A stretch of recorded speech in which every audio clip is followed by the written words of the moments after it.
Welcome, everybody. This is week 10 of our Living by Life's playbook, and this is the second supplemental week with two topics that are not in the book. And they're very interesting topics, I think. So we'll get started. I know Eva will be joining us in a little bit. So the first topic is action. Well, the question is, where does action fit in the game of life? Because the book doesn't say anything about action, but our lives are filled with plenty of actions every single day. So where do they fit? Well, the game rules and laws, the playbook, doesn't say anything about any specific action. What it does say is stay in a high vibration frequency, high frequency emotion. And so the general rule is whenever you're considering taking an action, check your emotion. If you're feeling good about the action, if it's a high frequency you're feeling emotion, then it'll be good for you and it will promote your life experience in the game. If it's an action you're taking while you're not feeling very good, it's probably not going to have a positive contribution. So that's the general rule. But we've got to take lots of actions. So welcome, Eva. Hi. Hi, Virginia. Hi, I'm so Eva. happy to see you. Yes, happy to see you too. Duncan, could you give an example of that? Asking for something when you're high frequency and also asking for something you're low frequency, like what might a consequence of that be? Okay, sure. So I'm considering doing something, a particular thing. Let's say I'm considering whether to put together another course to follow this one. And so part of my decision-making process is, how does that feel? Does that feel good or does that feel so-so? The general rule that we've decided upon, Eva and I, is that it's got to be a hell yes. If it's a hell yes, that means that you're in a high frequency. It's something you really want to do, and it's going to come out really well because of that. But if it's I'm not really sure. I don't really feel that great about this. It's kind of so-so. Then that's probably not going to have a great result. Not necessarily bad, but if it's something that you really feel bad about, you don't really want to do, it's got you feeling like it's not the right thing, then don't do that. So something specific like, let's see, something that we decided against. Let me think about that a second. Eva, you got something that we thought about and decided, no, this wasn't a hell yes, this was almost a hell no. To give us an example,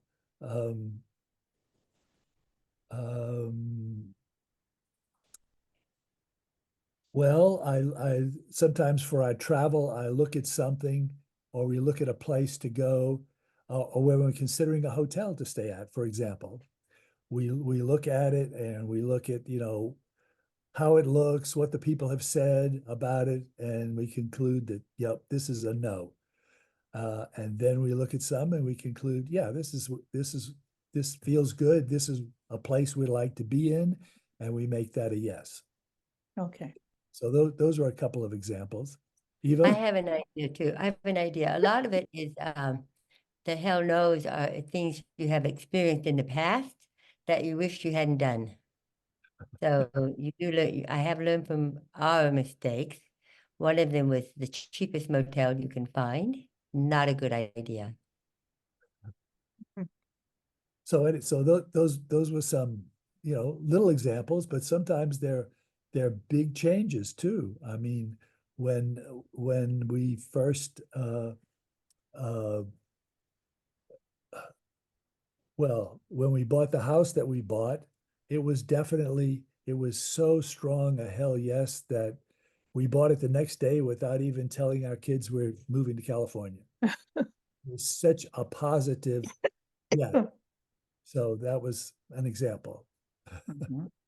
Okay, So the actions that you will take can come up without you planning them. I mean, right. something presents itself and then you have to make a decision about it. So that's kind of the thing. How does it feel? Talk to your inner guide, your intuition about it, and that's the most important thing. Mhm. Um, and so the playing the game is going to be mostly mental activity rather than physical activity, which Mhm. means that you will be, noticing what you're thinking and how that the vibration of that feels. That'll be the primary action or activity in the game.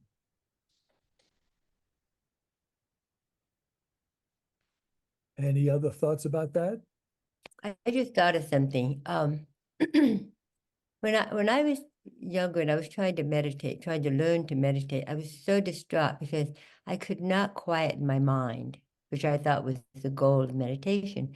And finally, when somebody told me, "Oh, but you're noticing what you're thinking," and that was actually meditation, noticing what you're thinking. So they said, "Well, just watch the thoughts go by, just watch them go by. You don't have to stop them. You just have to notice them." So when Duncan just now said, you become aware of what you're thinking, and then you connect that with how you're feeling. That's the next freedom step.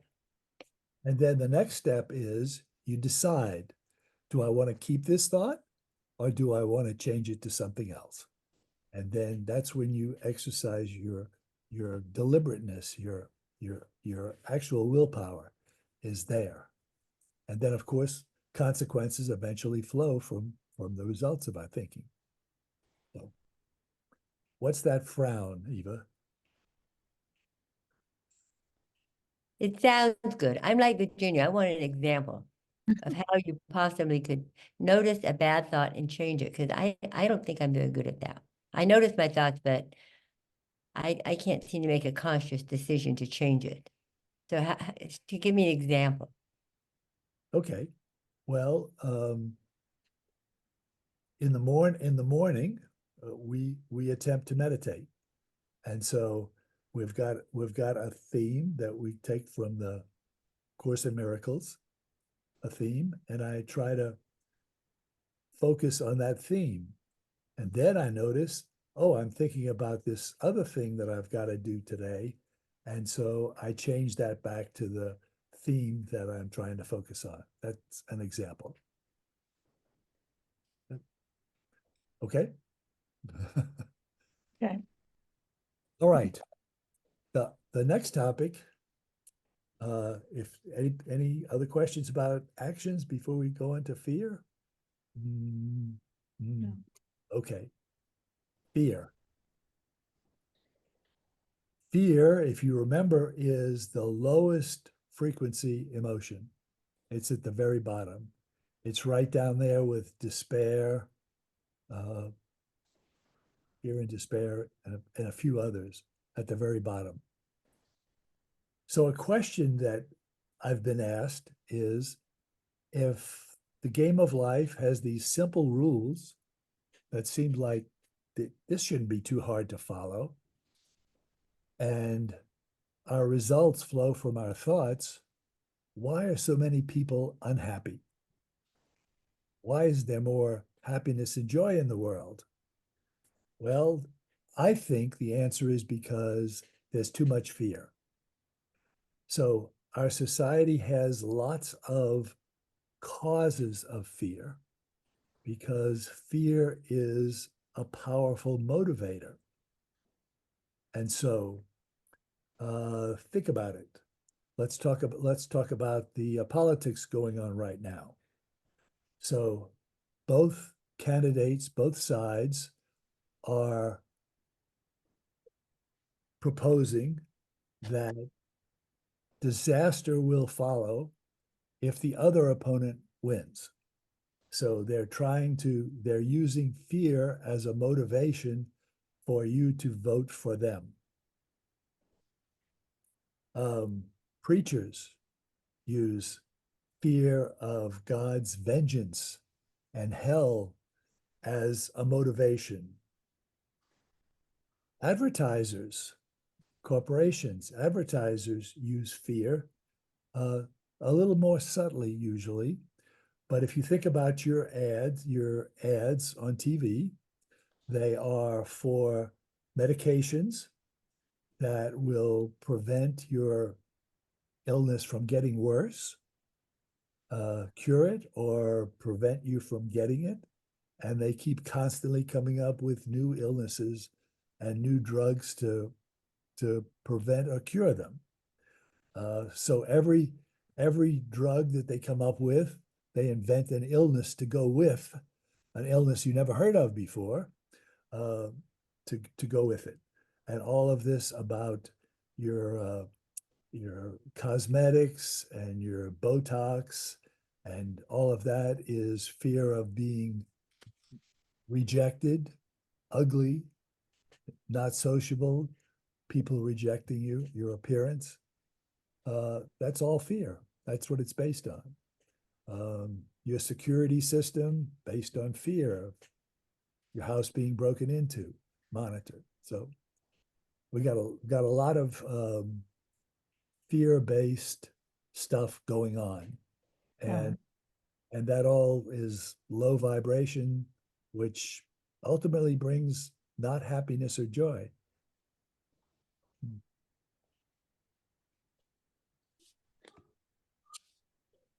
So that's what I think it's all about. Think about the news. So what does the news carry?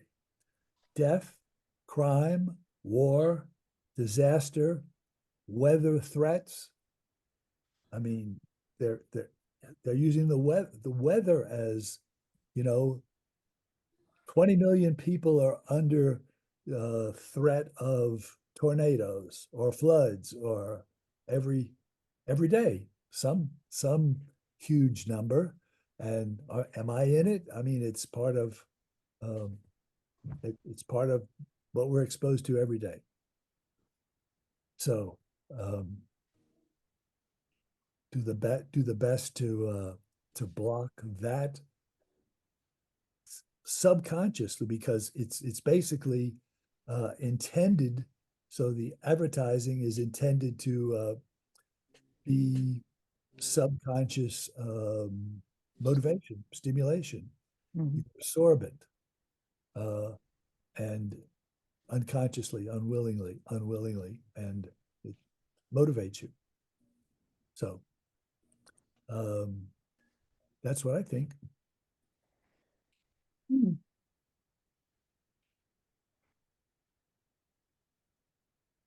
Anybody want to talk about that? Or That's just, why I don't watch the news. that's I right. don't watch TV. If I want to watch a movie, I'll just watch strictly a movie, but I don't watch TV that it has any type of news in it because it does focus more on negative things than positive. So I do not watch it. Right. Mhm. That's wise. Yes, when you think about it, it's politics, religion, medicine, just about every field uses fear to control us, to Right. try to manipulate us to buy their product. Right. That's And I include religion in that. yes, Yeah. absolutely. Religion is definitely it. Mm. As I saw someone say today, that we kill more people out of religion than any other cause. Right. In the name of God. Mhm. So, all right. I don't have any more to contribute today. Idea. Hold on, wait, I would ask a question. So if we know that we are being manipulated and we are obviously in the habit of being fearful, maybe just noticing may not be enough. Maybe we have to start consciously replacing those with other feelings, right? Or other thoughts that cause feelings, or wanting to feel better, maybe that might help. Yeah. Or finding something that we feel good about. That'll, it's sort of like pile some stuff on the other side of the scale.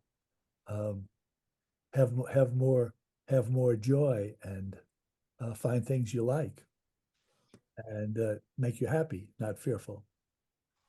Okay, so could you elaborate on that in terms of, so we're faced with, on the news, politics, it's making you fearful and anxious. You go to church for some solace and they're preaching hell and damnation, and there's something wrong with you because you were born with sin and God has to forgive you or save you. You're so bad, and the medicine, like you're leading the wrong lifestyle, so how specifically can you go about controlling that fear that we're bombarded with and turning it into a positive? Well, I think the first thing is to recognize it and say, no, I don't accept that. So the intent is for it to go in as a subconscious belief. I mean, the intent of the fear mongers. And so by consciously recognizing and acknowledging that, you can decide, I'm not going to be fearful about that. So, for example, I watch some news. I'm interested to find out what's going on generally, but I don't accept or let that make me fearful. I've decided it's a fact. It's happening. It's 85 degrees today. I can't do anything about that. It's a fact. I can I can enjoy it, or I could be angry about it, but I don't need I don't need to. Um, so I take it that way. That's the first step. Uh, if you're still fearful, Hmm. I think the best thing to do is to analyze the fear. So what am I fearful of? Is the fear, ask some questions. Is the fear realistic? All right, so I'm fearful of my house being broken into. That's why I'm gonna get this alarm system that they've convinced me I need to have. The Uh-huh.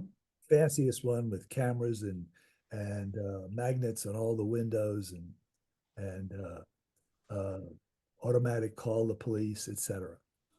So what am I fearful of? That my house will be broken into, uh, that I'll be in it and I'll encounter a thief who will harm me, or that something will happen while I'm gone, and what's the realistic probability of that, and why am I afraid, and what am I really afraid of? I think would help, um, and then making a more than asking your inner being, your GPS coach, uh, what's the right thing to do here? What's the best thing for me, for the best outcome for me and everybody around me, and come to a decision based on that. Once you're feeling like you're not afraid, you're in a questioning mode and feeling good that whatever you decide will be the right decision. So I'll give you an example recently. So um, I became fearful, I guess you would say, that our water heater would have a problem and begin leaking into our garage, where we have a lot of stuff stored, and a lot of it was on the floor while we were gone. Like, we were traveling a lot. And so, what if the water heater starts leaking while we're gone and nobody's there to notice it, and the garage floods Right. and ruins the stuff? So what's the probability of that happening? So I checked the water heater, and it's a 6-year guarantee. And this is at least the 18th year that it's been functioning. So the probability in this case is pretty high, getting higher every day. So I decided, okay, we're gonna replace the water heater as a preemptive strike, not because it's leaking yet, but so but that was done, calmly and deliberately checking in. How does that feel? It feels like, yes, the right thing to do. So we did that. Okay. All right. Well, when you have these things that you see on television or all the different bombardments of things, I don't pay attention to the majority of it. There are certain things that I do worry about, like climate change or something important like that. But I don't worry, or I'm not fearful of it. I feel that there's a way to resolve it. So what do you think of that? What do I think of that? Well, I've heard and I believe that worry is the absolute most useless way to spend time, because worry accomplishes nothing. Um, it, it, it can make you ill, but it doesn't accomplish anything positive. So yes, climate change, it's probably happening. Yes. Um, what can I do about it? Um, I can't do very much about it. I can use as little gas, water, and electricity as possible. That's my contribution, but um, where my worry about it isn't going to help, I don't think. Yeah, I see your point, but I feel like that the little I do is a help, that it does help it, that it's not going to happen as fast. Even if it's just a little, if each of us do a little. Right. And it's part of our, our choice to live at this time uh, means that we will experience what the earth goes through at this time, and contribute to it too.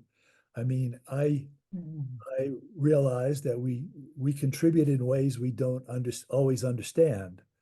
I used to work for Ethel Corporation, which I thought was doing a good thing by uh, raising the octane rating of gasoline so that ran better. But I found out that yes, but all of the lead contamination that it spread um, was very harmful.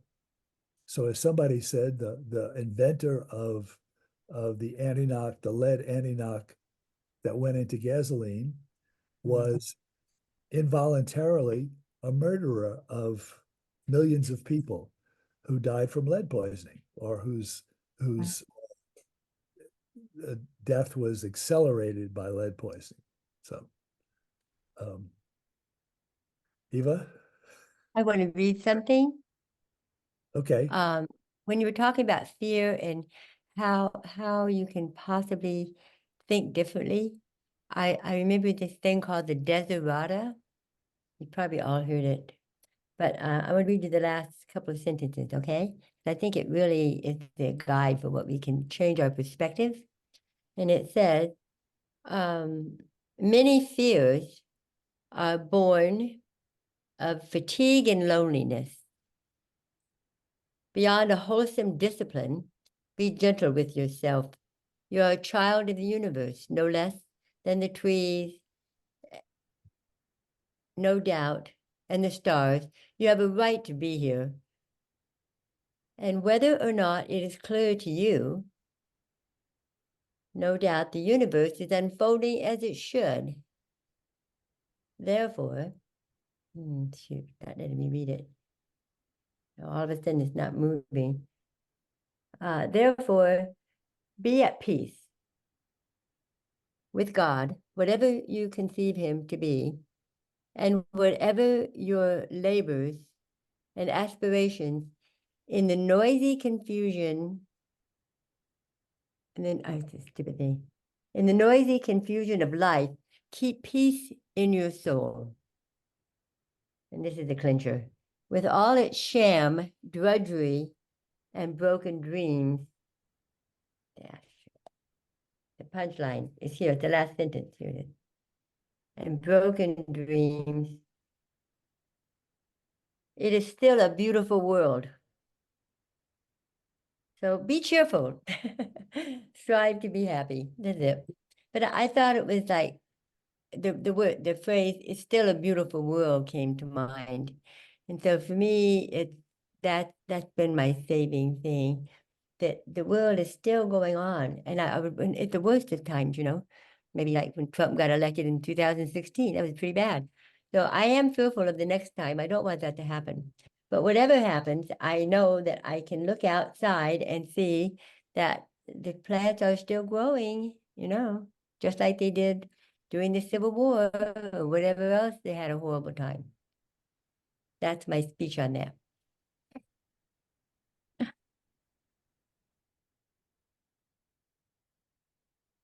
Thank you all so much for the contributions. Let's go see if we can have a less worried and fearful week. Until next time, Okay. there's another reading in there for week 11. So this was 10, week 11. It's already there. You can go check it out. And thank you so much for coming.